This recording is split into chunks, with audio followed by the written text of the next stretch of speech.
One of his good mates, his nickname was Noggin. He's a builder, and they reckon it was because he thought he was the next best thing to a stud. So I think he'd self-nicknamed himself. My dream is to improve the residential building industry for all involved. Throughout this podcast, we're going to be chatting to all types of industry experts to make sure that builders, tradies and clients all have a fantastic experience.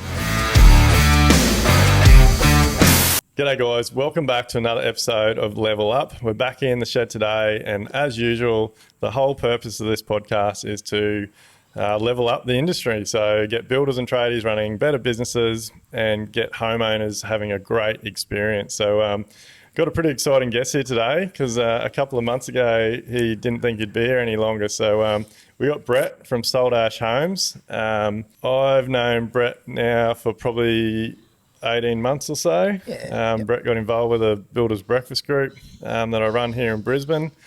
And we've now caught up. We do a few other things together, and he's actually just moved around the corner, which has been great. So welcome, mate. Thanks for coming. Thanks for having us. Yeah, excited to be here. It's I was pretty keen to get Brett on because Brett and I had a conversation over a few beers, actually just before Christmas, where he was actually telling me that he was out.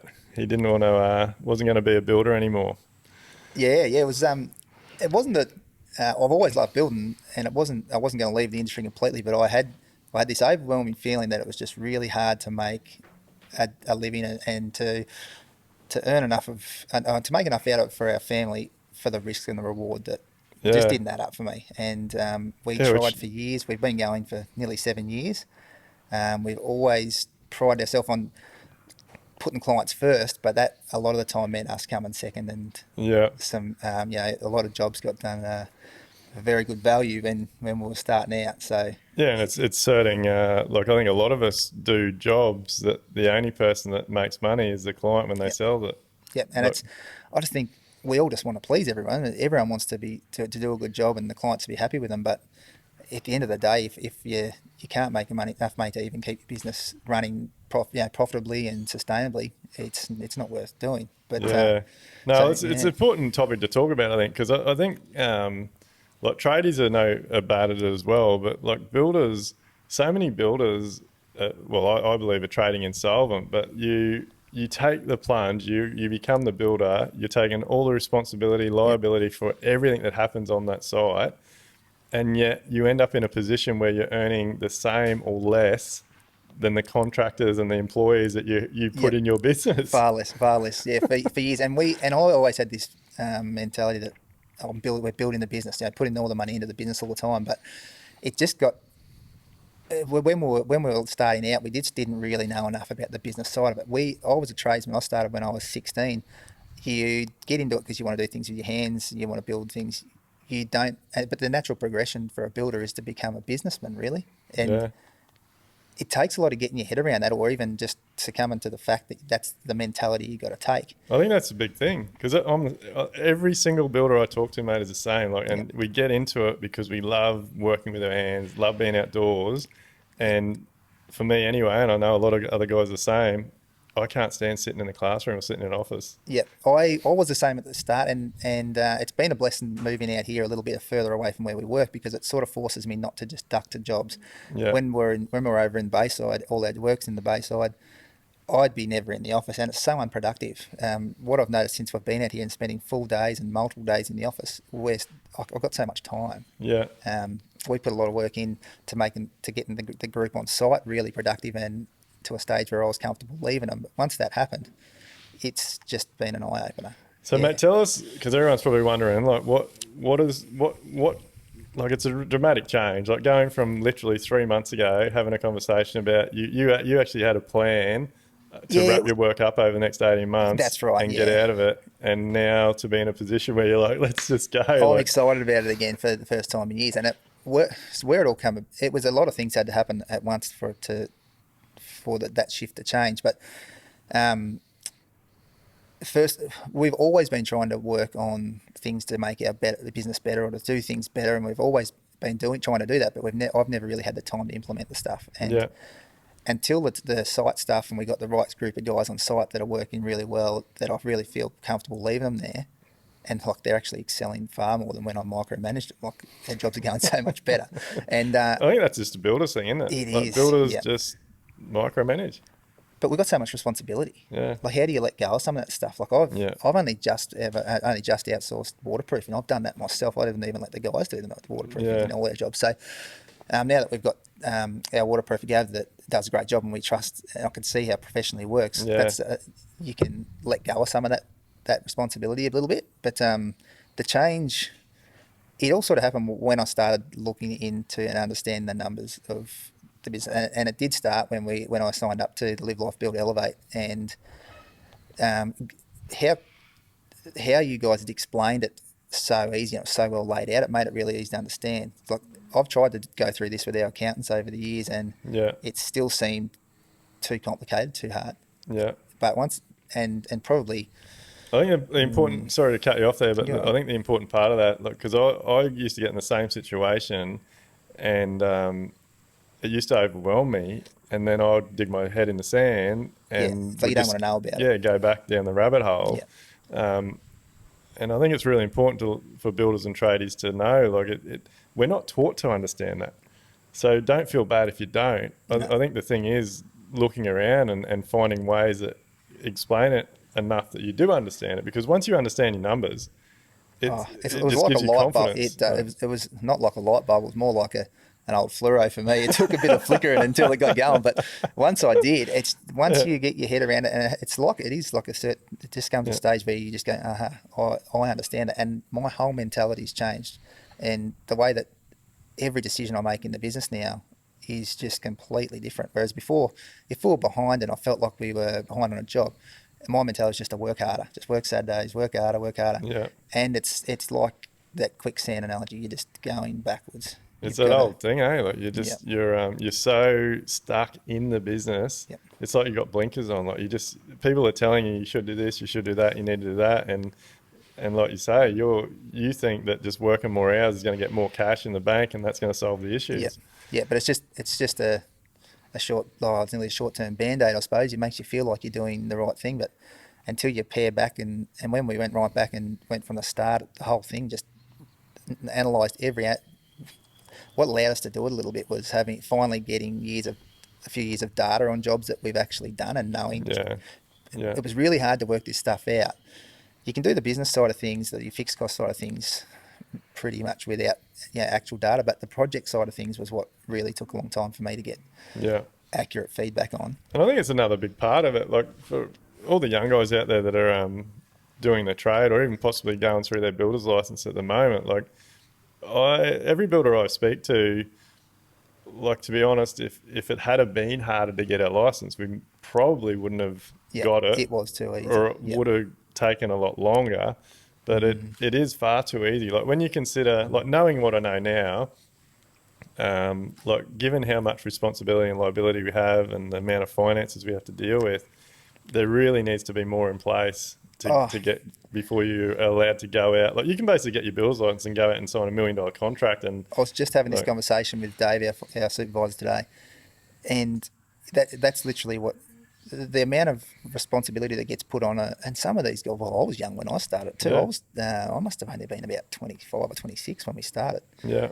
Thought you knew everything, and sort of the things that you're taught through the Cert 4 that I done were just really just touch the surface of what you need to know. And you don't like what I was getting at before there, and we got a bit off track. Is like when you're getting your builder's license, like they do touch on a lot of things, but it's in nowhere near the scale that you need to actually go and start running your own business. And like you were just saying there, like keeping your data and your costings, like it's been a long time since I done my builder's license, but back in the day when I did it, we basically had to work out, like do a takeoff and a quote on like this little L-shaped shed. Like, and I think when you added you did the costings, you added all up, it come to like 60 grand or something. Yeah. And there was no talk of like running costs or overheads or any of that stuff. It was all focused on just seeing if you could work out the materials correctly and all those types of things. Which is only really, it's not even half of it, I don't think. The labour component of it is the killer. And so what we tracked a couple of jobs really thoroughly with broke our cost codes down really. Like, we don't do it that far anymore because it's just too much manpower for what who Yeah. we've got to operate. But what we found was you allow these time, you're building, say you're framing or whatever, you're doing this stuff in your head, and you know how long it's going to take. You do a job that's on a steep side, or you've got a lot of scaff up, and you've got to get all that gear up the top of the site. No one tells you to factor that stuff in at the start, and Unless you're doing the data and going yeah, back. and it become obvious how we were having overruns in carpentry like Yeah. everyone did, and then we separated like time on site for like carting stuff. So if someone was it was a bit of a pain for the guys because they were constantly having to change cost codes and things, Yeah. but it was the only way that we could get an accurate idea of how long these things took. Yeah. And since we've done that, that's been the game changer. Our jobs are coming in. We've usually got a little bit of allowance in framing and carpentry, or Yeah. we know we can pick some up off one area if it's going to go over somewhere else. And Yeah. but until you have that live real data out of your own business, you can't get it from anyone else because it's got to work for your own team. And it's all there. Like, building businesses have incredible amount of data, and just We waste a lot of it. Yeah. And We don't capture a lot of it. yeah. And it's not. And I know carpentry is a big one. Like, that used to frustrate the hell out of me. Like, coming from running a really large contract carpentry business, and then starting to build, and like you said, like every single job we would go over. Like, some jobs we would go over like double what we had, and I used to pull my hair out. I used to go on site, jump and scream and yell, but at the end of the day, that was never going to fix anything. Like, until I actually knuckled down, started tracking the data, and like you said, like made my boys start allocating their time to particular items. Yep. Mate, it was a no-brainer. Like, once you started looking back at that data, and like, for me, it was so much of the small things, like you said, like even just like helping other trades on site, unloading and loading gear, cleaning up. We track site clean, so we do. We make them track that now. That's its own thing in our proposal. We allow, and constantly tweak with it. It depends on the site. Like, if you've got a difficult site where everything's got to be carted by hand, it's going to be a lot more. Yeah. And that's where the whole square meterage rate thing just goes clean out the window, doesn't it? Like, it's just a square meterage rates should be out the window. Like, they don't help anyone. No, it's all like knowing what I know now, and I guess doing everything I'm doing in the industry, and listening to lots of builders and constantly improving my own business. Like, there's two very different models. Like, I think the square meterage rate actually does work for the volume builders. It has its place for the simple jobs, doesn't it? Yeah. And like, you can see why. Like, they have in their clauses, mate. Like, if your block's got over more than 500 mil of fall, like, they don't want to know about it. So everything is so simple. It's all like they build the same home. If it's repetitive, you can do it that way. And some parts of our jobs you can do it that way. Once you get to certain elements of your job, sure, you do things on square meterage, but definitely not a structure complete build. Nah, definitely I think people like homeowners sometimes look at me a bit weird when I say them. Like, we've nearly I think we're up to around the 170, 180 odd projects now, and I've never ever built the same thing twice. No, you wouldn't, would you? That's right. Probably the only thing that we do that is repetitive is like your internal fit out. Like, once you get to your internal fit out, like they're hanging similar. doors, architraves, all those things are pretty straightforward. Yeah, but there could be a different profile of architrave. You could have a really detailed skirt and architrave, plinth blocks, all that stuff. Yeah, we do a lot of Queensland renovations, and there's nothing simple about the fit off of them. Yeah, they're so time consuming. Yeah, a lot of timber work. A lot of timbers. Every room's got your skirting, your belt rail, picture rail, corner. So you're going around it 4 times instead of maybe a skirt. So it's just so labour intensive, but we love that sort of work, and our guys thrive on it. They absolutely love it. But every job has just got to be treated on its merit, doesn't it? Yeah, and I think that's it's important for homeowners, I think, to know that. And again, this all comes back to why I'm a really big fan and believer now. Like, no homeowner should be signing a contract based on a figure on a piece of paper. Like, there's got to be a relationship there. There's got to be communication. But I think probably the most important one, and like like everyone knows, we do the Pac Process. It's the information that you pick up from initial inquiry through to contract that actually makes the biggest difference to your job. But you can only do that spending time with the client and the building designer or architect. You can't do that from the office or just from reviewing documentation. You've got to spend time together to do it. Yeah, and 100%. If you don't know all those conversations that have been had and what's going on at design meetings and Because some of the stuff that I've really learned is there is so much like, and I love it. Like I'm getting more and more passionate about all the design. Like I'm enjoying knowing why they place windows where they go, orientation, like learning. I'm sort of really trying to get more involved in the sustainable sort of side of things now. And without being involved in that design stage, I can't really get my head around or learn more about that. And the only way you can price a job accurately is knowing all those types of things that have been discussed. Yeah, you've got to understand it all from the get-go, don't you? And be Yeah. involved in them conversations. Yeah. And it's, and like you said, like even just like you do a lot of Queenslanders, like there's a huge amount of different labour, materials, products, like so much involved than doing the same size project in a rendered brick house. Yeah, like, exactly. It's chalk and cheese. We did do a brick extension for a client just not long ago who she wanted to go with us right or wrong, and it was she was a great client, great job. I forgot how easy the brick houses were and how little there was for us to do, to be honest, after doing all, they had aluminium windows, brick house, aluminium windows, plaster seal, plaster internals. Yeah.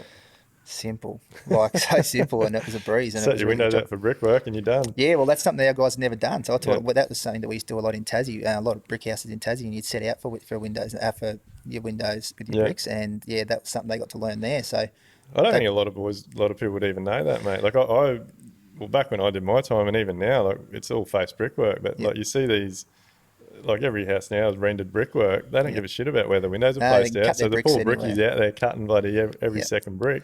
Yeah, no, we never got away with that with our brickies in Tassie. They'd be up you if you didn't have your windows right. Yeah. So mate, tell us tell us how you got into this. Like, so you're from Tassie. Yes. So originally from Victoria. I was born in Victoria. We moved over to Tassie when I was about 13. One of the reasons, so parents had split up at that time, and Mum went back to Tassie, and Dad was in Victoria still. I stayed with him. One of his good mates, his nickname was Noggin. He's a builder, and they reckon it was because he thought he was the next best thing to a stud. So I think he'd self-nicknamed himself. But yeah, Noggin said to me, because I was always hanging at a footy club, and I was always hanging around them guys, all the trades. I just sort of gravitated to them sort of guys. Yeah. And Noggs built a house just up the road from us, so I was down there every day after school, just probably been a pain in the ass. But he told me one day, he said, and Mum had already moved back to Tassie, and he could see how the industry was going in Victoria, how it's been really segmented up, and you get a lot of carpenters or chippies were just doing framing, or they was doing fit out or fix out, whatever. And he said, if you get the chance, you should go and do, because I knew I was going to be I wanted to be a carpenter, I wanted to be a builder. He said, go and move over with Mum and do it over there. They still build the old school way from start to finish. So that was pretty much it. I think I'd done year 7 in Victoria. Wasn't kicking any goals at school, so I was on the boat and over to Tassie, and I pretty much just set about finishing school off. But I used to build skate ramps and bike ramps, stuff like that, or just in all my spare time. I was always building something. Yeah. And ended up starting an apprenticeship. I got it straight out of year 10, so I knew I wasn't going to benefit too much more from school. I knew I was going to do anyway. Yeah. In hindsight, I probably would have done year 11 and 12, but straight into it with a good local builder, Keith. He's actually from Queensland as well, and he was awesome. It was just me and him, another couple of tradies sort of through the time as well, and then finished my time with Keith. He had to have an operation on his wrist, so he had 12 months off, and I went with a mate that I played footy with, who's been pestering me for ages to jump ship, but I wouldn't do it because I'd had a few operations and things through footy through my apprenticeship, and Keith really looked after me through that, so I was adamant I wanted to give him a couple of years. But once he needed to have a break, so I went the separate way. I went with Kent, and that's probably where I think that was where I learnt the most. You learn. I think it's really important to learn off a couple of people. You learn Everyone does things differently, eh? Yeah, so much so, and I really. You're a bit more mature by the time you finish your apprenticeship. You've got an understanding, nowhere near knowing enough yet, but once you go with someone else, you get to develop. You learn a couple of different ways, and you get to develop the best way it works for you. And in Tassie, getting to do the jobs from start to finish, we'd set out right through to we do roofing, tiling, everything, and we wouldn't plaster or anything like that much, but you just had you learnt a really good understanding of how a house was built from start to finish. Yeah, and that's dying art. That's Mate, just nearly gone, and it's a bit sad, really. But we put a big massive emphasis on it in our business to teach them that. Yeah, I think it's super important, mate. I tell my young guys all the time, like, whether you and even when we're interviewing new kids, like, if you need to appreciate if you get the opportunity to work with a builder that still actually builds. Yep. And when I say that, like, you do your set out, you do your footing, do your slab. Like, if you go and work for a builder that just gets subcontractors in to do everything, you'll end up just being a carpenter. Yeah, you get really efficient at one thing, and you don't know nothing about.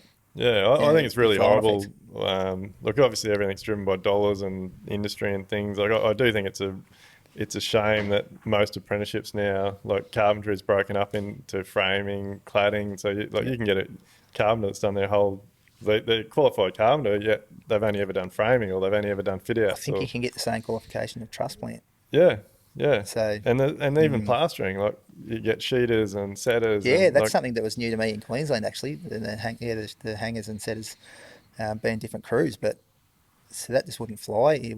How we've done things, they all have their own way of doing things, and the old plasterers we worked with, they would never let someone else hang the sheets for them. No way. Like, well, and like, even I like, especially with the carpentry side of it, I think that leaves lots of room for errors. Like, if you are a carpenter that knows the whole thing, like, you know what cladding's going on the job, so you can set out your studs and you can make sure there's nogs in place, and like, just all the little things, that even fit out. Like, if you like, I'm pretty big on always talking to the guys about what's further down the track.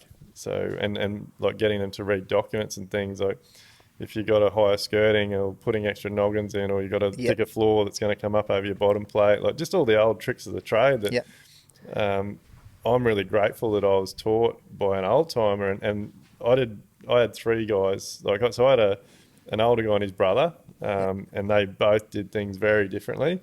And then I did my last year with another builder. So, like, I think it is very important to get different experiences, different opinions. 100%. Because it's like the old saying, like, there's a lot of ways to skin a cat, and you get the same result. So then, like, you finished your time over there, and so did you start your business over there? No. So I just worked full time for Kent and Keith down there. We decided to move away from Tassie. We had a house down there. We'd fully renovated. I'd built Mum a house, renovated Tanae's parents' houses, and it was just all happening for love. And that, along with the freezing cold down there, I remember sitting at a lad smoker one day, and we'd been thinking about moving over to the mainland one day. I've got a bit of family in Victoria still, and we didn't really know where we were going to go. We just wanted to have a change, and we were at a good time where we could. For me to go any further with building down there, I would have had to go out in the same small town as Bish, and I just wasn't going to do it. We're just really good mates, and I just wouldn't have done it. So were you sitting there with, like, 3 layers of pants on? And some I had thermals. I remember the day, and in the morning I jumped on the aluminium, just on the trestles and planks, and the rubbers had frozen. Shot straight off, and I landed on my ass, and I was already in the shits a bit, and I was sitting in a smoker, and I jumped on, and I just booked a boat for 21st of August. And I sent Tanae a message, we've got 3 months. We're out of here. We're out of here. We bought a little caravan, like a Viscount, the old Viscount pop tops, a retro one, and I decked that out, and we sold everything up. Sold the house. We rented the house for 12 months, but sold everything up, and just got on the boat. And we had about a week in Victoria with seeing some of Dad's family, and then we didn't know which way we were going, left or right. And I was wanting to go Western Australia way. Tanae wasn't, so we didn't. We went right. And but in hindsight, it was a good move, because it's a lot harder to get back to Tasmania for funerals and weddings and things like that from Western Australia. But so we took about 8 weeks. We travelled up. We went up. We had to go up through the centre. We had to see someone in Goulburn, and then we went back to the coast. From there, and we travelled the coast. We never drove more than 200 k's in a go without camping for 2 or 3 days. Just had the best break. It was nearly 8 weeks, and it was the first break longer than probably a week or maybe 2 weeks that I've ever had in my working life. And I've got to say, before I left Tassie, I wasn't concerned if I come up here building either. I was just coming with I'll do whatever. So did you have your builder's license at this stage? No. No, just carpentry, just your carpentry ticket. Yeah, Yeah. Cert 3. No, come up here. We ended up. So Tanae's auntie and uncle live in Manly, so we stayed with them for a week, and we fell in love with Wynnum and the Bayside area there, and so we just got a house, and we were there for about 6 years. Yeah, right. And that's Just loved it. where it's all happened, eh? So you've only got your license since you've been in Queensland. Yep. So it all come about by needing my trade contractor's license to subby up here, and then I hadn't been back to school in the classroom since school, Yeah. and I actually really enjoyed it because you were learning about something that you were really interested in. It wasn't like you were there as a punish; it was like you were Yeah. there genuinely interested in it. Yeah. And so I just decided to do the cert. I didn't know a lot of people up here at the time either at that stage, so I just thought I'll do the cert 4, and loved it. And then sort of through the golf club and the footy club, once people, as you know, once people know you're a carpenter, Yeah. they come from every angle, and I was always turning them away. No, I'm not doing none of that sort of stuff, just working. And in the end, I said to Nate, I reckon there's enough work here just to have a Settle go at it. down. So Yeah. how did you do your license? Did you do it through HIA, association? Yeah. yep, HIA. So it was about, it would have been about 8 months, I reckon. We were away in Tassie for a couple of modules, so I had to skip and jump back in. But it Yeah. would have been about 8 or 9 months. And at the time, I thought it was really good. I thought it was quite thorough because a lot of this stuff was new to me. But at the same time, I was working with some guys who were doing it with another training organisation, which was a bit of a sped up thing. Mm. And I found I was helping them every smoko with their stuff Fill because out they were that just course. getting brushed through this stuff. And Mm. gee, I think now looking back, I think I didn't know enough before I started. I feel sorry for them blokes who rushed through Yeah. some of them shorter courses. It's something that, like, yeah, I don't know. Like, obviously, a huge part of what Amelia and I are doing with Live Like Build is helping builders get their passion back. Like, I don't want anyone that's thinking about or got their builder's license to go through some of the shit that I had to go No. through. Like, and so a lot of what we do with Live Like Build, and like as you're aware now, like just having my experiences and what I've been through and what I've been able to develop in my business, but then having Amelia's side of that, which is 7-8 years of undercover architect, Yeah. and all the personal stories and information that her clients are giving her, and having all that ammunition about what clients are scared of, what they want, what Yeah. they're looking for in a builder, like all these types of things, and combining that. But like our goal is to keep it simple and in a way that like builders aren't scared of, really. Like we don't want Yeah. them to freak out, and because I know that's what really held me back for a long time. Like I think I'd put my head in the sand and sort of blame that I wasn't educated enough, or I didn't like the classroom, or I didn't like computers. And I think what it was for me, why it took so long to actually nearly fully commit to learn all that stuff, is it's so overwhelming at the start because you're doing so many things below the par that you want to be doing. yeah, There's and for certain things to happen, you need other things to happen at the same time. And at the yeah, start, like we'd been through other like builders coaches and stuff in the past, and it's just overwhelming. It's too overwhelming. yeah, And I don't know. I'm not too sure where the switch came with it. Just become with experience or a bit of more maturity. It definitely come. A big part of it was the site stuff really taken off and taken its own. yeah, Not needing me as much. That was probably the biggest thing I noticed to allow me to feel like I had the time and the capacity to really delve into it properly. yeah. But since I have, like as you know now, like Oh mate, you're on I've fire. You're a just machine. I've been loving it. I'm up at 4. I was up at 2:30 the other day, and I was just laid in bed, and I was like, I'm wide awake.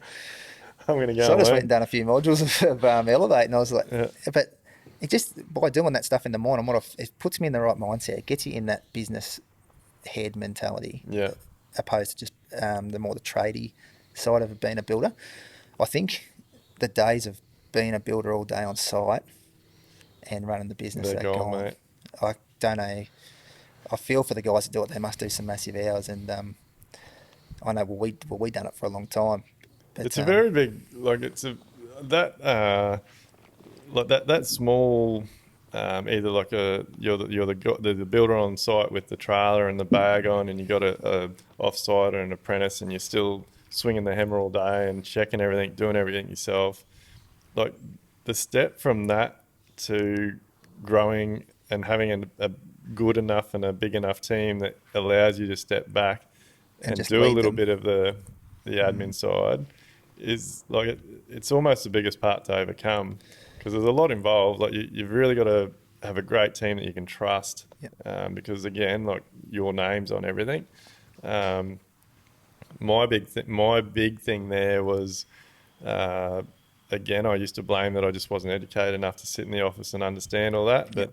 But I think I've learnt now, like there's no excuses. Like you just got to own things. Like at the end of the day, if you want to be a builder, you want to be a tradie, you want to run a business, you've got to do something about it. And there's whether it's mentoring, coaching, like there's so much stuff on social media now that Yep. you can get out there and sort of have a dig around and see what's available. But I think there's got to be a happy medium there. But I really think the core root of all this is our industry is driven by everybody outside of a builder's business telling builders what they can charge. And how they should do things. Yeah. And then, so builders are always chasing their tail. Like I'm so like wanting to just smash this myth because it really shits me. Like people have this theory that builders just make huge amounts of money, Yeah. and yet they have absolutely no idea. Like I like people have their own opinions on this, and some will agree, some won't, some whatever. But um, I almost think we're like two businesses. I think we have more overheads than what any other business has. Um, like you have to actually have everything in place to control what happens on a job site, Yeah. but you also have to have all this over here and control what happens in an office. Just to enable you to even start a job. Yeah, Yeah. It all has to be, really has to be there and set up and functioning properly for you to even operate, doesn't it? yeah, and it's the same for tradies or builders. So it doesn't like tradies are just probably on a little bit smaller scale. Yeah. Not overseen. Yeah. As many trades, they've been the principal contractor. It is just on steroids compared Yeah, to. yeah, and they like it's just so and it's so easy to get into trouble. We spoke about it before we started here today, but like so like you've got designers, architects, clients, like media. You got all these people pushing a this price competitive environment, which is just making everyone like even builders. And I got stuck in this for such a long time. Like you get in your head that that's how it rolls. You've got to compete on price, Yeah. and then you get stuck in this mindset. Well, how can they be like? How come I'm expensive? Like, what am I doing wrong? Am I too slow? Is my team not good enough? Like, am I not like? Are my overheads too high? Like, what am I doing? And like, I look back now, and I used to have that mindset and get in those scenarios, and I wasn't making money, and I was still getting told I was too expensive. Yeah. And I look back now and think, holy shit! Like, what was the bloke doing that was 200 grand cheaper than me? Because Yeah. I He was was I missing was something. going backwards with the price that I put in. Yeah. Yeah, we had the same thing. Well, we had it for years, and me and Tanae used to mega not arguments. I always thought I was doing something wrong. Like we're wasting too much time on this, or Yeah, our prices aren't good enough from suppliers or trades. We spent probably 2 or 3 years getting all that stuff down, and I know them prices were spot on because we've yeah, compared with other people in the yeah, industry. It was my estimating really. yeah, It was when you estimate when you quote, especially early on, you do it like you think how we would do it, like ourselves. If I'm yeah, building, I know how long it takes me to do something, but it's generally not. I've also had hours over the plans in the quoting stage or in the design stage as well. I know a lot of it, how it's going to go before it even yeah, gets to site. The yeah, guys see it for the first time on site, and it took me a long time to understand that. yeah, I done a little experiment. Took on a job, a granny farm, Coochie Mudlow Island, and yeah, this was the crunch. I said to Tanae, look, I'm going to go and do this all by myself with one other guy, and see if my allowances are right. And I was pretty close, but it was because I'd done it. yeah. And that was the realization. No one's ever going to work as efficient or know as much about the job as us because we've done so much time in the Well, yeah, like, over the exactly like you plans just said. Like we've by the time it gets to contract, we've built the house 50 multiple times. times in our Exactly. head. Yeah, and in different ways. And Yeah, that's 100% right. So that's something that we've started doing now with our preliminary inspections. I'm taking Dave, our supervisor, to them with us, and this was something that I got from you. And you mentioned that you and Todd do it, and I thought that's genius because you get to look at the plans so much earlier. He gets to see the job. We do we pretty much document everything that's on the existing house, yeah. and we just done two this afternoon, and you Even can just doing tell them. he's just Yeah, he's pumped to be a part of it, but I can see how easy it's going to make his job once he gets to site. Yeah. And I need to be able to allow him to give him the information he needs, but give him the time he needs with plans and looking over the job as well to run it on site a little bit more like I would. But again, that yeah, like doing those, like we do the pre-starts, like get them in. It might be a month before or a Yep. week before, whatever, and like we're using Slack now for everything. Like it's just the boys have got access to everything before the site starts. But again, what you're just talking about comes back to cost, because you're now doing a service where you can charge a fee for all that preliminary work. Yep. So you're covering the cost, or you're probably not even covering the costs. Not covering it goes a little way to it though. But you've got something in the bank to be Yeah. able to have Dave off that job, come with you. It's more the commitment from the clients that gives you the confidence to do that and Yeah. invest that time. You know you're taking him off a job where you say he's not. It's not going to be. He becomes non-billable hours. He becomes Yeah. a business expense. Yeah. But I think it's just going to far outweigh Yeah. any costs whatsoever once Yeah. we get on site.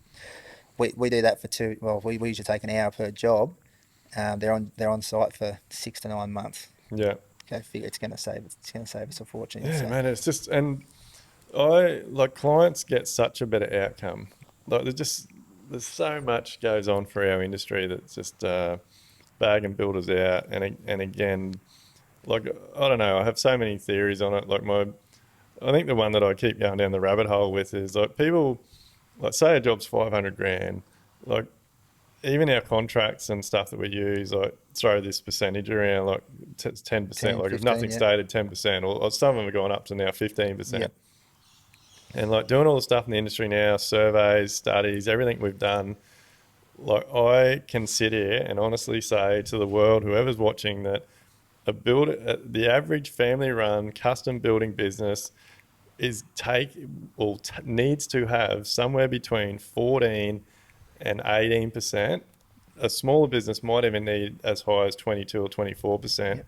running cost. Just for their overheads. Yeah. That is just to cover. Before you make anything. Yep. Yeah, that's just covering your insurances, your fuel, your like, yeah, taxes, salaries, super. Like, there's so much in there that people and I got caught in that trap. Like for so long, like I used to think I was making a fortune. Like in my early days, like in the first 3 years of a business, like we went straight up to like $8 million turnover, Yeah. and I thought 10% of $8 million, like I'm rolling in it. Like, what can I buy? Yeah. But then the accountant, everybody's telling me, mate, you need to put more on jobs. And I'm like, I've got heaps in these jobs. Yeah. What are you talking about? Yeah, that was something that we were taught in HIA as well with the Cert 4 was your markup was 15%. Yeah. That was your markup. And so clients assume that, say a job's 500,000, the builder's making 50 grand. Yeah. And yet it's that 50 grand is going to be chewed up just to run the project that you're building for the client. Yeah, and that's if it goes to plan. Things go over or there's Yeah. extensions and things, and you're chewing into that as well. Yeah, we've actually been doing an exercise at the moment because all this stuff I'm doing, it's all to educate the industry and get people understanding how to and what it takes to run better businesses. And we got a video we're going to do shortly, but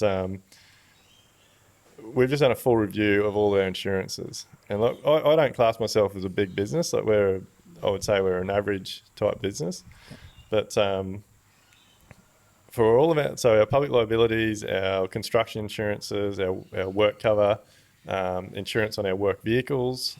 So this isn't including any home insurance or personal insurance or anything. Just business related. $97,643 a year. So I doubt there's many builders out there that have even sat down and done their figures and added up all their insurances. But like when like people are going to hear that and go, what the hell? Like bullshit. And we have to have them all. You can't not. Some of them are enforced. A lot of them you'd be mad not to have. Yeah. And again, we're going to do a detailed video on this, but nearly 67,000 of that is work cover. Yeah. And like people out there, like this is one thing that really does piss me off. Like people out there, I don't know, take advantage of the situation and things and falsify injuries and try and make claims on all this shit. Like Milk it a little bit. work cover for a business owner, and this isn't just builders, I guess, but work cover is calculated on a percentage of the salary that you pay people, Yep. like so employees and stuff. So there's no way around it. Like if you employ a certain amount of people and you pay a certain amount of salary, you got to pay a certain amount of insurance. Yep. And I think just those, like educating the public on those types of things, yeah, I'm hoping will make people understand that like builders deserve to make a good living Yep. because we have so much risk. Like we actually have to earn a huge, like I think that one of the hard things for clients as well is they only look at the costs involved to build their finished product. Yep. Like they have no idea of what's actually off-site, like that it's taking to manage and run Yep. and administrate what that house that they're building No, costs. well, they don't see it. And they wouldn't have a way of knowing without people like yourself trying to educate. And it's up to everyone's builder to educate them on that stuff. Yeah. We're really open with our clients about how we operate our business, how we're constantly growing, trying to improve and try and get better at all these things. And the general consensus is they love it. They love that Yeah. there's someone in that cares about it that much. And we're open enough to talk to them about it. It gives them a really good understanding of what appreciation of what we've actually got to Yeah. do just to build their house. Yeah. Yeah. Made all these stories on the media and 60 Minutes and bloody A Current Affair and all this shit. Like, there's one way to solve all that, and that's stop choosing builders and tradies based on a bottom price. line. Yeah. If you want to choose a builder based on the lowest price, you deserve to have all the problems that you get. Yeah. Like, it's pretty simple, I reckon. It's just such a hard thing to, especially people that haven't built before. It's a little bit easier and that's one of our inquiry questions actually, if they have built before. But you can't, once it's too late, it's too late. Once you don't get the job and they go to the cheaper builder, it's too late for them. You can't Yeah. help them anymore. Yeah. And Yeah. that's hard, and because we're sitting here knowing exactly what they're going to go through. And to us, it's plain as day, but they're just oblivious. They're just seeing the price. They've seen some plans. Yeah. Happy days. But We don't get involved in tendering anymore, but like back in the day, it really used to eat me up, like getting told that I was too expensive and stuff. And like I said, this was when I actually wasn't running a good business and I was still getting told I was too expensive and and you're probably missing a lot of stuff. Yeah. missing a lot of stuff. And like we had lots of work in the same area. So like in my travels, I'd drive past homes that I missed, and like every one that I missed, I'd get feedback from one of my trades because they might have worked on it, or another builder I knew. I'd run into it at hardware and he'd say, "Hey, do you quote this job?" Like, "Oh, fuck, I wish I hadn't have got this job." Or it'd be sitting there with 6 foot high grass and because the builder's gone broke. Like, my best one, we missed out on this big job at Tenerife. It was a multi-million-dollar home, and there was, I think, we actually pulled out of the project in the end because we ended up finding out. Like, I think this is the other thing. Like, a lot of people don't realise how small things are, and people talk to each other and reps and suppliers and things. And like we were told we're only one of 3 builders pricing this job, and in the end it turned out the architect had sent it out to 11 builders. And the day that I found that out, we were the only one that the homeowner had come to. And I rang the owner straight up and said, "Hey mate, look, I know you want us to do your job, but I'm out." And he's like, what do you mean? I was like, "Oh, I've heard a few things going on, and there's too many builders pricing your home that I'm just not interested." And he was fuming. Like when I said, "Look, I've heard there's 11 builders," he went off his nut. And anyway, then I get a call from the architect, and the architect's giving it to me, like asking me, "What are you pulling out for? Like, you've said you're going to price this job." And like, there's so much shit that goes on in our industry that people don't know about. But that job, I ended up knowing 3 of the other builders quite well. And when we all found out that we were all pricing it, and we rang up and compared like what our pricing was, I forget what it was. Like the total job cost was about 3.7 million or something, and the 4 of us were within like $70,000. That's pretty good. And we're like, what? Like, anyway, long story. The builder that they ended up signing a contract with was like 2.2.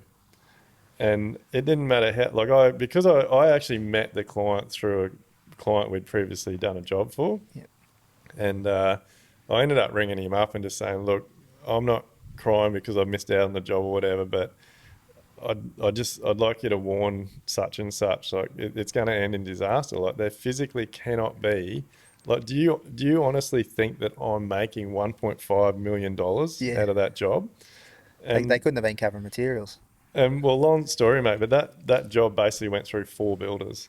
And in the end, from what I heard back through the grapevine, it ended up costing nearly, or just under $5 million. By the time multiple builders went bankrupt, they had to redo things. Like, it was an absolute Plus nightmare. the heartache of that's a roller coaster and a half, isn't it? Well, Going and through it that. went on for nearly 4 years. Yeah, so they've got living expenses somewhere else and everything. It's Yeah. that them sort of things are what they just kill the industry, kill the reputation of builders, and it's through people just not understanding their business and running a Yeah. business that they.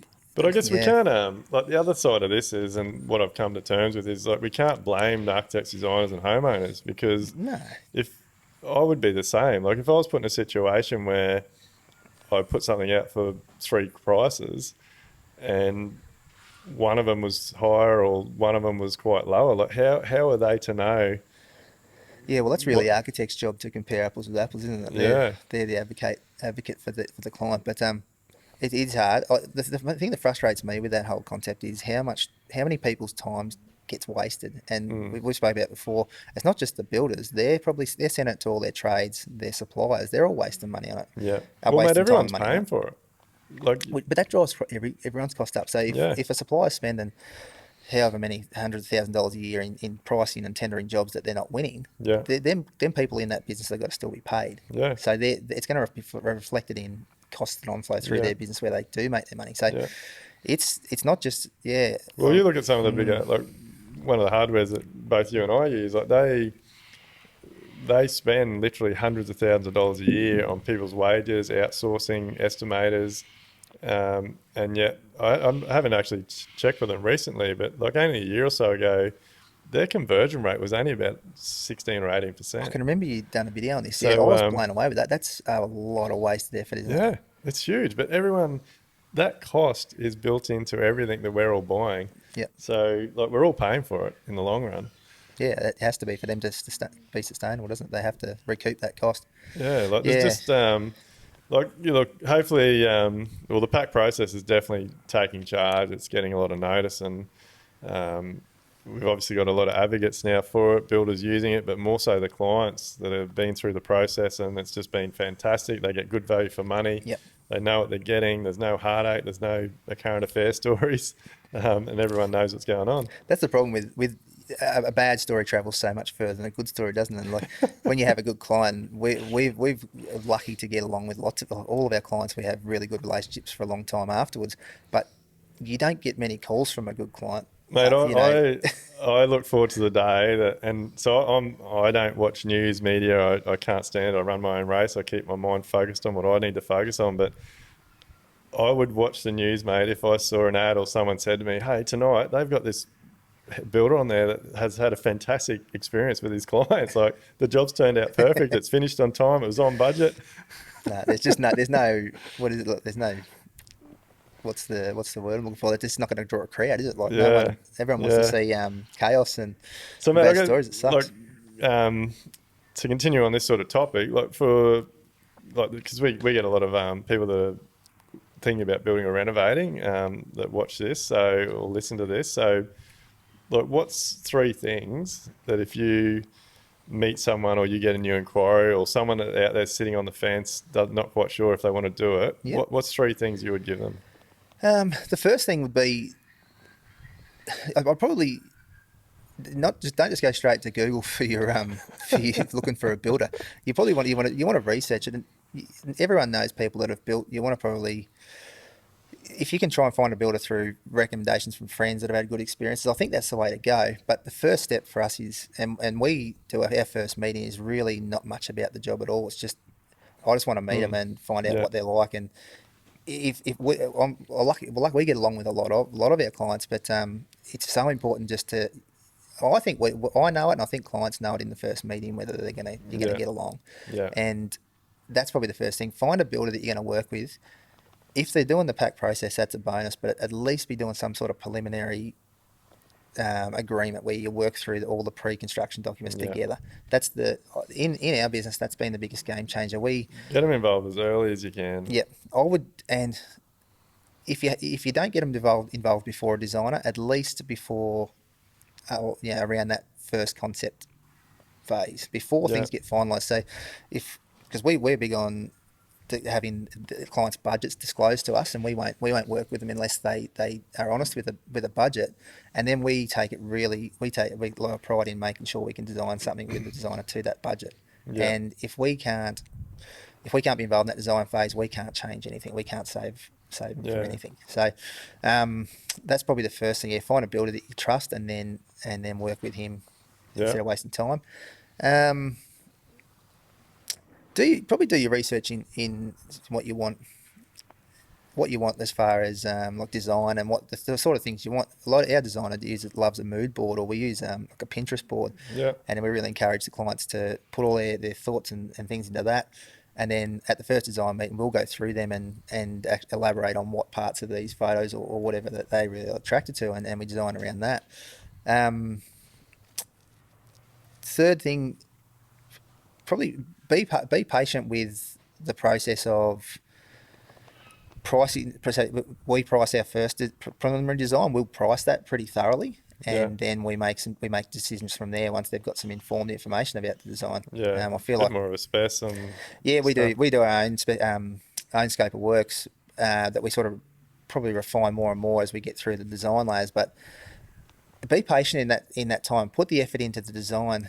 So many people that we come to us want to start next month, and they want Christmas. Don't tell your builder you want to start before Christmas or be done by Christmas. Like, let the build take its time, especially in the design phase. Let it take its time to thrash out all the important things, and make sure you get the right design and things are priced accurately, and you put the effort into that Yeah, good process. design changes your life, I think. And like so many, you're right. So many people, but again, a lot of it comes down to education. Like people don't know the process and how long things take. Yeah, and people have got different drivers between around time frames and why they need to get things done in a certain time. But yeah, if you can, I'd suggest allow 12 months from when you touch base with a builder or a designer. Allow 12 months, Yeah. and I think you get a really good outcome. Yeah, mate, that is awesome tips. Like I think anyone that takes them on board will definitely go a long way to having a great process. The like yeah, everything you touched on there is absolutely brilliant. Like it's just like everyone's under so much pressure these days, and then obviously if they've got to rent somewhere, like there's a lot of costs Yep. involved. But yeah, if you do take your time and get your head around things more, like that alleviates a lot of the chopping and changing on site, which obviously then eliminates variations. Variations. Yep. Building a relationship is the most important thing, I believe. Like the fact that you said that your first meeting's hardly even talking about the job, like it's more just getting to know each other. Like that's unreal. Yeah, yeah, it's just so important. I think it's more important than looking at the house. Like, we know we can build whatever we need to build. Like, Yeah, that's not important to me at that stage. Before a design, sort of comes about, it's really about the relationship with the client. yeah. Yeah, The it's definitely like a dating, isn't it? Like you don't yeah. I I used to be pretty nervous and fumbly at the start, but yeah, no, you're right. Well, it's first impressions, isn't it? yeah, and then like I sort of use that theory a lot now because you wouldn't like so many people keep going back to a bad date because Yeah, they're so focused on the bottom price. yeah, that's true. Like it just Yeah, doesn't make sense. no, you're Like right. and then it's no different to a bad date. Like you keep going back, it just doesn't get any better. Like the people's attitude doesn't change. Yeah, For whatever reason you didn't gel. Like it's yeah, you're probably not going to save it, if you get that feeling at the start. It yeah, saves a lot of people, and there's no problem in. I'd have no problems if a client just decided, look, we don't think we'll work well together. yeah, Like, I haven't experienced it a lot yet, but yeah, that's to me, that's saving both of us some heartache. yeah, There's plenty of work out there. There's lots of good builders out there.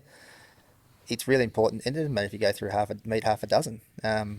If the builders appreciate their own time, they're going to appreciate that they're not going to waste time with you. yeah. Do you think it's important, like for tradies and builders and homeowners walking away, like having the confidence, the knowledge, and probably the balls to walk away? Yeah, well, hindsight's a marvelous thing, isn't it? But yeah, I think you've got to trust your gut. You've got to really just trust your gut on that first experience. And if you feel you've got to walk away, it's going to be the right decision. Yeah, like for tradies that they might have a client that's trying to screw their price down or talk them into doing something they don't want to do. Like, It's just walk away. it's really hard because it depends on the scenario. It's like going shopping when you're hungry. Yeah, if you need work, you're gonna do what you need to Yeah. do in the work, and that Yeah. I used to succumb to that heaps when I was earlier on. But But it's amazing. But when you, because we all get in that scenario, but when you make that decision, it actually allows more better clients or better builders or better trades to come your it way. opens another door, doesn't it? It Yeah. was something that one of the things that started out when we first started doing inquiry forms and questionnaires to try and Yeah. determine if they were just to trying to weed out. Well, you're sort of trying to weed out the tykies, but you're trying to determine if you feel like they aligned with your business values and whether Yeah. someone you're going to work with. Yeah. I I've always been a yes man. I've always wanted to do every job. Like Yeah.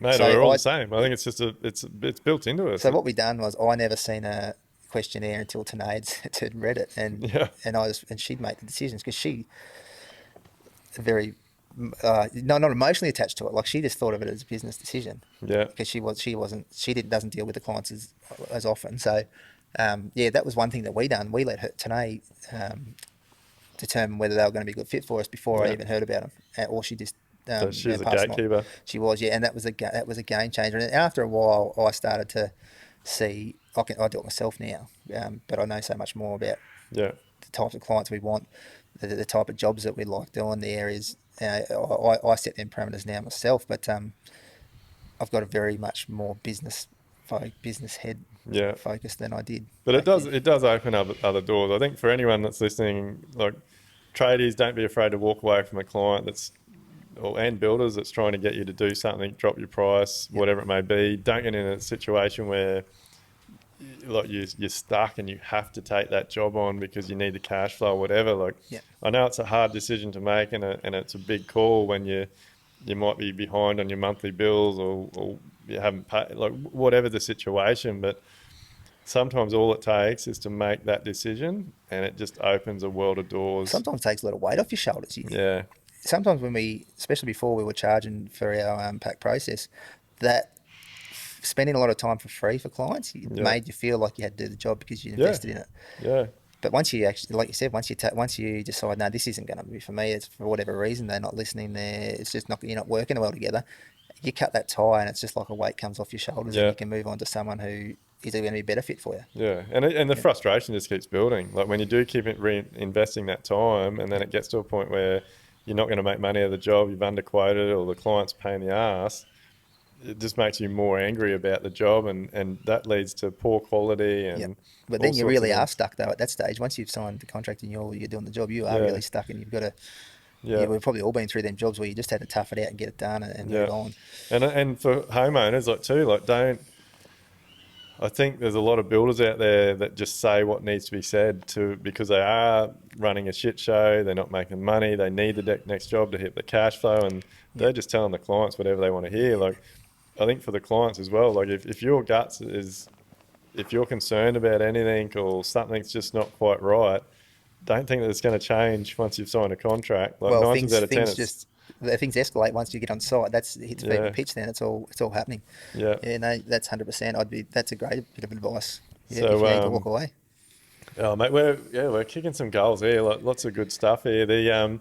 So I guess like I want to come back to you going from wanting to pull out to now. Like there's a couple of guys there's lots of guys in Live Like Build and Elevate and stuff. There's you and one other guy in particular. Like to see the change in you, like just I guess like emotionally, personally, like in a 3 month period. Yeah. Like to me, that's why I do all this. Like it's unbelievable. Like I actually come home after our conversation and said to my wife Camille, like, Brett told me he doesn't want to build much anymore. Like he must, and I actually said it because you told me you were going to set up a shed and make custom woodwork. furniture and shit. And I was like, you must be a fucking good woodworker. Like he's going to throw in the towel and start making furniture. It's just been a passion. I love woodworking. Something I always do as a hobby. But I was just thinking it was just that, like I said a bit earlier, I just felt like it was too hard. Yeah. But then at the same time, I really couldn't let it go because we'd invested a lot. We've been through a lot of hard times in the early years, and it was bloody stressful on our relationship and our whole life. It becomes all consuming when you own a building company that your wife is in the building company with you. Yeah. So a big part of it was Tanae wanted to get out of it. She had to get out of it. She was really good at it, but we just weren't running a good enough business to even pay a wage. So what was the point that you got to where because I've been there, I've talked a lot about it. Like, what was the point that you got to where you're like, enough's enough? We're just going to wrap up what we got on. Like, was it financial? Was it the pressure on yourself? Was it pressure like? The drivers probably were financial, to be honest, because when you're having to ask trades or suppliers just for an extra week to pay their bills, it makes you feel like shit. Like I'm quite honest, but I've earned everything we've never had handouts. We've always been someone who we want to earn our own way and do things properly. When you can't pay for something that you owe, that was really hard for me. I thought, you know what, it's not worth it. It's not worth me. I'm putting stress on other people now and other people's businesses. And because it takes over, doesn't it? Like it does. Oh, you think about 24/7. Yeah, and you can't have a conversation at dinner table without being work related.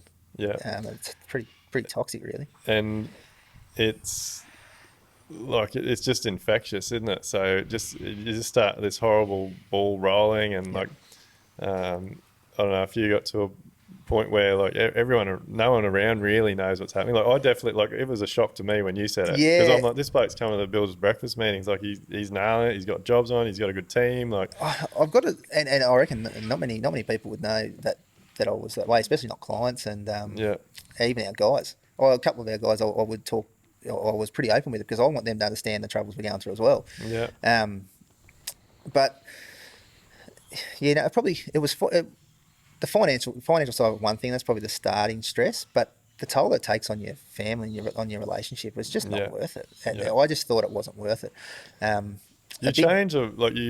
It really changes the person you are, doesn't it? Like it turns you into something that you're ashamed to be.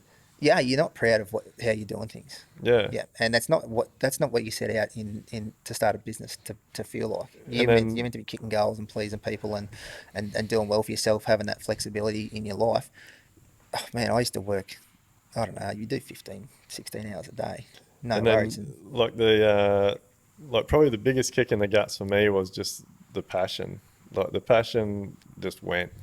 Like I just loved building. I never wanted to be anything else, but just getting to a point where I hated it. Yeah. Like I just couldn't think of anything worse. Like I wanted to go to sites in the morning, set my guys up and get away from it as quickly as I could. Yeah. Put my head in the sand and just let the work get done. It wasn't even just that passion for the building that you lose. I lost the passion to do things that I've loved doing. I couldn't be bothered playing golf. I felt if I was playing golf for 5 hours, I should have been spending that working on because we're behind or whatever. Yeah. I couldn't relax. I couldn't, and Tanae made it like you don't realise a lot of this stuff yourself until someone brings it to your attention. But it was so thankful for Tanae to say to explain that look, you'd start to change as a person. Like this is starting to change who you are. You're not the happy easy. I'm usually, and like I'm feeling back to myself quite a bit now, but I'm really easygoing sort of guy. I wasn't that when I was just under the pump all the time, and you feel like you're letting everyone down. So but in saying that, we couldn't wrap it up straight away because we had committed to jobs for the next 12 months. So but you had a plan. Like I had a list in my phone called the final list. You did a lot better than me because I got to a point where I was ready to go back after a Christmas holiday and like pull the pin on everything. Like you actually had a plan of how long you're going to wrap up your jobs, you're going to work through it with your boys. You had already thought out the business you were going to go into. Yeah, I think this actually happened with another bloke in our Elevate group before he started. He was going to wrap it up and he come and talk to me about come and work for us. And I was wrapped because he was going to be really good. And I think it was what happens when you make that decision in your head, something happens and you have this weight come off your shoulder. It's like there's a light at the end of the tunnel and you start thinking clearer. And I started to get this clarity. And this wasn't probably just for this, but I started doing that breath work that we've done up the coast, and that's massive as well. But it's a whole multi-pronged attack. But when you get that clarity of mind again, then passions start coming back. You start to see how you're going to do the things that you need to do in your business. Yeah. When it's all just on top of you and the world's on your shoulders, you can't see a way out. Yeah. And You're it's just drowning. just debilitating. Yeah, and like a couple of builders sadly passed, like, committed suicide this week, and I can 100% relate to how you can get to that position, because you feel so alone and you feel like you're letting everyone down. But once it's massive, just you got to work on yourself, don't you? Like, Yeah. so once you start working on yourself, and that's like one of the main keys in with the Elevate the 6Ps, is personal. That was the first one I had to work on when I'd done that little exercise. We reviewed it. It was all the personal stuff, like the actual business side of things, and like the leadership and that. I wasn't faring too bad in. It was really needed attention on that personal stuff, and once I'd done that, like I said, I'm up at 4 o'clock every morning, no fail. I got up at 5:30 today, and I felt like I missed half the day. And But so you're not just getting up at 4. Like you're getting up at 4, going to the office and working on the business for a couple of hours. it just sets you up. It's the right mindset. Yeah, like some people get up and exercise first thing. I feel like at the moment for us, I need to be thinking of the business and But I'm glad you touched on the breath work and that, because it is like I honestly couldn't, if someone had pointed it or said to me what I'd be doing and stuff like 10 years ago, mate, I would have laughed at you'd them. laugh. Yeah, I was the same. Like I just can't believe and just even the way that I'm brought up. Like I definitely did. Like I think a lot of people get caught in this trap and whether it's religion or work ethic or whatever, you're brought up a certain way, and we almost think that that's how we have to continue our journey. Yeah. And Yeah. like Tough it up. Like, yeah, suck it up and get on with it. yeah. Like, mate, nobody in my family, or there's a couple of uncles and aunties and stuff that were into it, and like, to be honest, we used to call them woo woo. Like they're what are they doing? Like they're bludgers, they're lazy. Like, but it's what you need to do. Like I breathe now. Like we've been to that breathing thing a few times. I put a lot of time into myself. I do my cold showers. I don't listen to any media whatsoever. Like the only sort of stuff I know that's going on is from people telling me. And some people I think that's a bit selfish, but I can control my journey and I control my goals, my family's goals, what my family wants to do, achieve, all those types of things when I'm clear up here.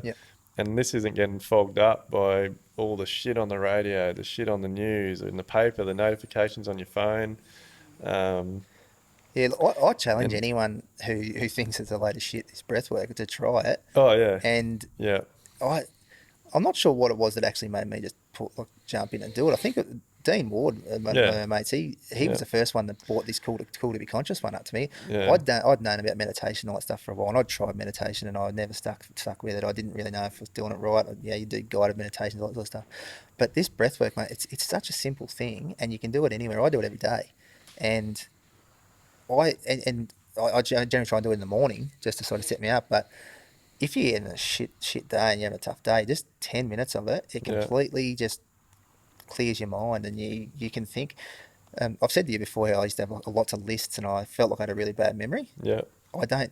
After doing this and just getting that clarity in mind, you just remember stuff. You don't have to worry about forgetting stuff. It's unbelievable how it, like even tired. Like I used to tell myself, for some reason I used to always tell myself I was tired, but like doing breath work just makes you feel energized and motivated and clear. The tingles and the sensations you get through your body, and like especially the first time I done it. It's nearly an out of body experience. It's really weird what goes on. I think for me, I think the breath work and the cold baths and doing the cold showers, like that's just been a game changer for me. Well, not a life changer. Like it's just made things so much clearer and better. But I think, like even I look back to when I was going through depression and having a hard time and wanting to get out of the industry and things, and if I had spoken about that or asked certain or most of the people I had around me at that time, you would have been seen as weak. I would have been seen as weak. I would have been told to fucking harden up. Like, what's wrong with you? Like, get over it.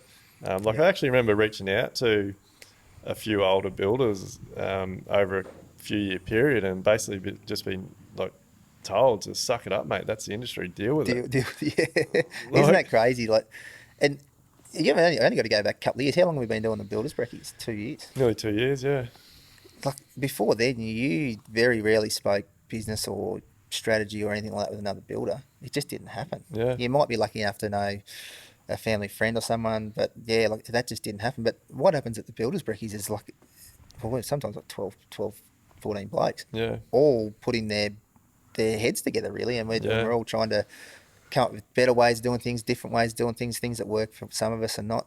It's just so valuable. Yeah. And before I started Live Life Build, I used to look forward to it. And I'd come out of there just pumped. Like, and even though I was still not loving it, there was a little bit before I sort of decided to wrap it up. But you come out there just excited, like Yeah. you're excited for the business side of things after you have them sort of talks. But even that, it's commitment, isn't it? Like it's, I know it's hard to commit all the time, but like we've had a few guys come and go that, Yeah. and I think that it is hard, like getting out of that space. And this ties back to like we said before, getting out of that space where you're on the tools, you're snowed under, you Yeah. can't do anything. The like guys that are on the tools would find it hard to spare 2 hours of a Thursday, yeah, even once a month. yeah, but you've got to do it. It's worth Like, its weight in gold. you've just got to make a decision, schedule it in, and Like when we were over yeah, Wynnum, I was driving nearly an hour for some of them. yeah, It did not bother me at all. Like yeah, I was there no worry, any time I could. The only time I'd fog it off was for concrete. I was always yeah, one that concrete. I still love being there for concrete pours, but that's even something that I've been able to let go of lately. Mate, And I've my only, body's loving it. So. I'm the same. I've only just let go of that. Well, a few, like the more complicated ones, I make sure I'm there. But Yeah.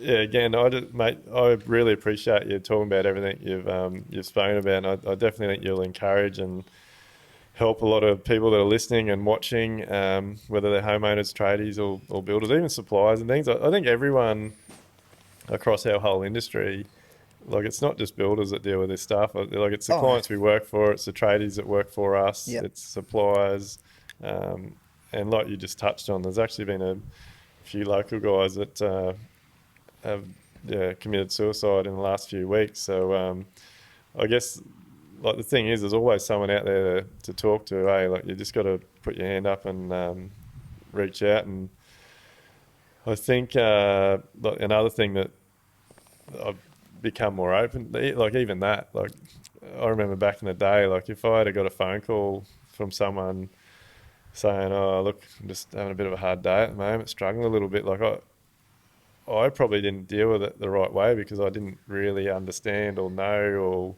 The whole mental health thing was never has never been as well known as it is now. It's there's some people in all the industries doing some amazing work with it, like trademark them trademark guys guys that are are unreal. going well. I think there's mates in construction. There's a few others, but it's just we've at Saltash Homes we've been able to do it within our own team, which has been really good. We've got a good mix of young and older guys, and they sort of they seem to help each other out really well. Yeah. Which is that's just testament to the sort of guys they are, and Yeah. and it's probably why we find it hard. We're trying to find a couple more carpenters at the moment, but we're really focused on having them fit into the team and not So is just everyone in Australia. yeah. But I'm probably going to be pickier than I used to be because I know how a good employee, a bad employee, that someone doesn't gel with the team. It's not even worth Infectious. having there. Yeah, Yeah. it's not, you're not winning at all. You're better off doing a little bit less jobs, less work, and doing it with that team that get along really well. Yeah. So, mate, we'll wrap it up pretty soon. But like, so where to from here? Like you've in basically 3 months. Like people think I'm bullshitting with this, but basically 3 months you've gone from having a plan to wrap it up, start a woodworking furniture business, Yep. to now bloody ringing me, texting me, wanting to knock off and play golf. Yeah, Like, it's been a big swing around. It didn't take long. The change for me, it was that change. Being able to spend time on your business and understand your business, that was a big change. But our business has gone now from look, we had a business loan at the end of last year, about 80 grand, and we've managed to pay that down. We've managed to get ourselves in really position, and we're booked out for nearly 18 months. yeah. in pretty much, well, some of that work was that, we'd started preliminaries and stuff earlier, but yeah, a lot of that happened 3 months, just through my mindset and understanding Yeah. the business, I can see exactly now how the business needs to operate. In the last 6 weeks since coming back from the Christmas break, or whatever it's been, 8 weeks, 10 weeks or something, but yeah, the change in you in 6 weeks has been incredible, and it's obviously flown through to your business because like you saw 3 prelims last week, Last didn't week, yeah, in 3 days, yeah, you? yeah, Yeah, it's just incredible. Like, it and is. I think that's important for people listening. Like, it's if you are at a point where you're over it, you want out, or things aren't working, like it can change quickly if you put in the time and effort. Yeah, look, I'm happy if anyone to contact me on social media or whatever, and I'm happy to talk about how I went Yeah, about it. I'm still learning so much, and I've got so much more that I want to implement. I feel like I don't have enough hours in the day. That's why I'm so early. But and I've got my days jam packed. Just really keen and really excited about where our business is going. yeah, and For the you can first time in a long time. tell how passionate you are. I finally got it back. Yeah, this is what it was like when I started. So when you started building or started your apprenticeship? Oh, I was always keen when I started apprenticeship. I suppose you're just young and dumb then, though. You just sort of, Yeah, yeah, you're trying to learn everything in a couple of years, and you think at the end of your apprenticeship that's it. You don't get to learn anymore. So it was all cram. But no, when I started the business mainly, I'm as excited now as I've ever been. Actually, probably more so so because I do can you see. because mate, this is gold for me. Like, I live for this shit now. Like, to see other builders turning things around, killing it, and getting their passion back, delivering great projects to the clients. Do you think you're at a point now where work's not work? Yep. Well, you don't get up at 2:30 for work. Yeah, Nah. No. I'm on site. I was on the site meeting last night, and we ended up. It started at 4 o'clock. I didn't leave it at 6:30. We yeah, just we covered the electrical rough in about 45 minutes. yeah, So yeah, it's not. And the clients are really enjoying it. We're getting so much praise about the experience and how they have fun, how enjoyable and stress free it's been. How can't you enjoy that when you've been through the last 5, 6 years of yeah. really hard grind of a business? So it is, and the reason I wanted to just wrap it up with this is because I know there's going to be a lot of trades, a lot of builders out there that think that's impossible. Like, they're at a point, and they could have struggled for a year, 10 years, even 20 or 30 years, Yeah, and they would be listening or watching this going like, that's bullshit. Like, how can you do that? But it happens. Like, you got to put the work in. you put in the work, Yep. you put in the effort, and money. Like, Yeah. Oh yeah. We have invested a lot of you money, got to but invest some money, and one thing I think is important to touch on with this before we go is you're not really putting the money into the business. You're putting it into yourself. yeah, yeah, I agree. Like everyone says, you got to invest in your business. But if you're not good, like It this all is starts with us, a yeah, building this is company. my Yeah. big thing now. Like, if you're in a bad way or a bad shape, it does not matter how much money you pump into your business. It is not going to get any better. No. Yeah, And agree. so if you're not good, nothing around you is good. And like, I'm a firm believer now, like, if you're in a good position, everything else just follows. Yeah, Like, it all just falls into yeah. place. I reckon I've already noticed things happening in our favour Yeah. in the last, the last 2 months really. That's where we put a lot of work in, but in the last, or even the last month, it's come. That's where all these jobs have just started just lining up, and they're prepared to wait. We've explained the process, why things are going to take as long as they are, and Yeah. I just feel so comfortable running our business now. Yeah. Once you know everything, there's another builder's coach you know, you have to say the truth will set you free. And I used to think it was, I hated it when I first heard it, and but because I felt like I had so far to go. But he's 100% right. Once you know the ins and outs of it, and you take responsibility for your own business and how Yeah. it's running, it's enjoyable. I think that's a really Yeah, good one to end on, mate. Because yeah, the truth, if you're having a bad situation or you're dealing with the same shit, you're thinking you can't be successful in your business. You've got to. The truth is what will set you through. Like, yeah, you've got to own it. You've got to admit that you don't know how to run your business. Admit that you're not costing things correctly. Like, and when you own up to that, the weight will come off your yeah, shoulders, and things can start to happen. So, 100%. mate, really appreciate you coming to have a chat. for any of you guys, like Brett's happy to have a chat if you want to. Saltash Homes, check him out on social media. He's on Instagram, Facebook. Yep, all the normals. We'll put the tags and links on the on this video. But if you're out there, you're having our time, don't be afraid to reach out to people.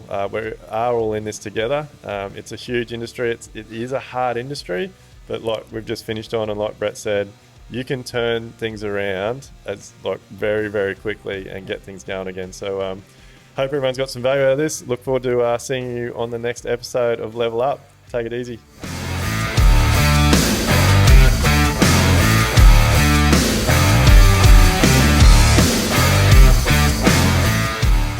Everything discussed during the Level Up podcast with me, Duayne Pearce, is based solely on my own personal experiences and those experiences of my guests.